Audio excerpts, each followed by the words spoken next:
gue sulit untuk dealing dengan diri sendiri, tapi kasih Tuhan gak pernah putus buat gue.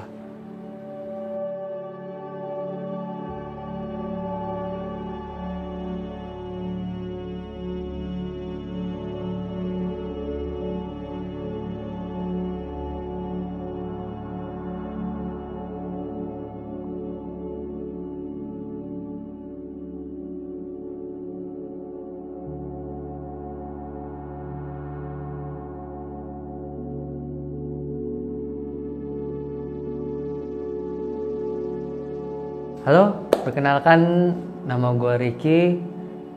Gue usianya 23 tahun. Gue lulusan S1 Farmasi. Kita semua pasti punya impian, punya cita-cita.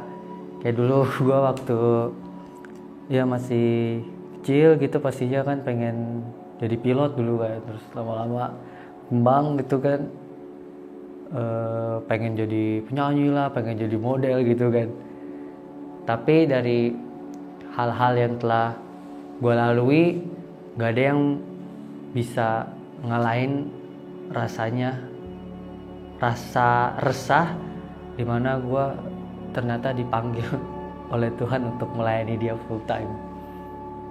Ternyata orang tua gue belum merestui, karena menurut mereka gue harus melihat dunia dengan perspektif yang lebih luas lagi. Dan menurut mereka, siapa tahu gue bisa lebih sukses tanpa gue harus menjadi hamba Tuhan gitu. Akhirnya diputuskanlah untuk gue masuk kuliah di jurusan farmasi.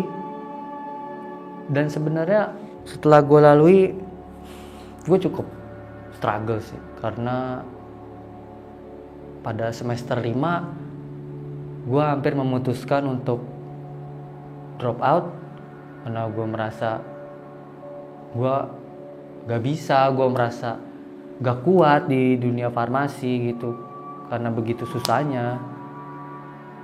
Dan ya pada akhirnya mau gak mau harus tanggung jawab gitu. Akhirnya setelah bergumul memilih untuk tetap tanggung jawab, selesaiin dulu, karena itu juga pilihan gua gitu.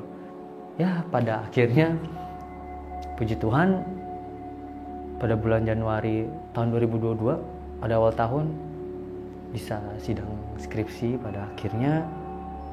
Setelah melalui banyak struggle, dan lebih tepatnya sebelum menyelesaikan skripsi juga akhirnya papa mama memberikan restu untuk gue bisa masuk sekolah teologi.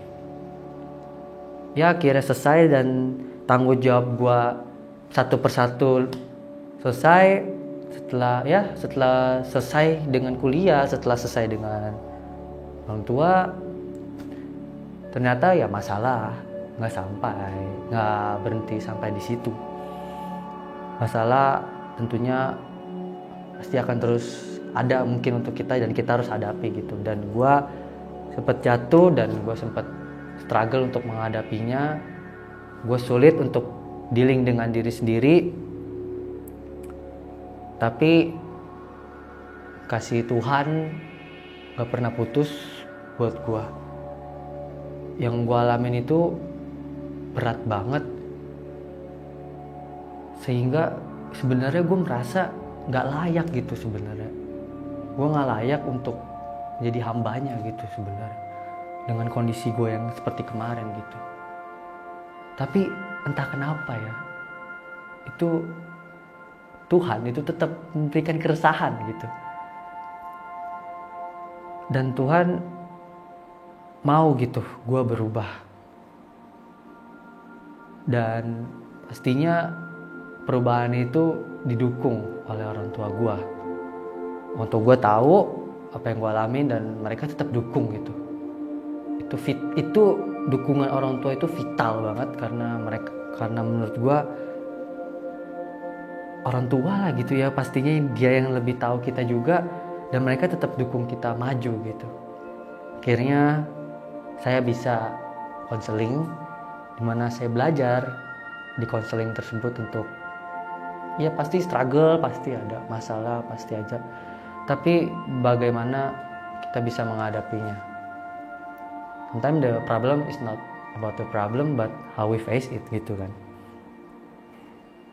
Dan dari semua yang gue alami, itu adalah sebuah pembentukan sih buat gue, dimana gue harus sabar dan ternyata harus berserah dan percaya sama waktunya.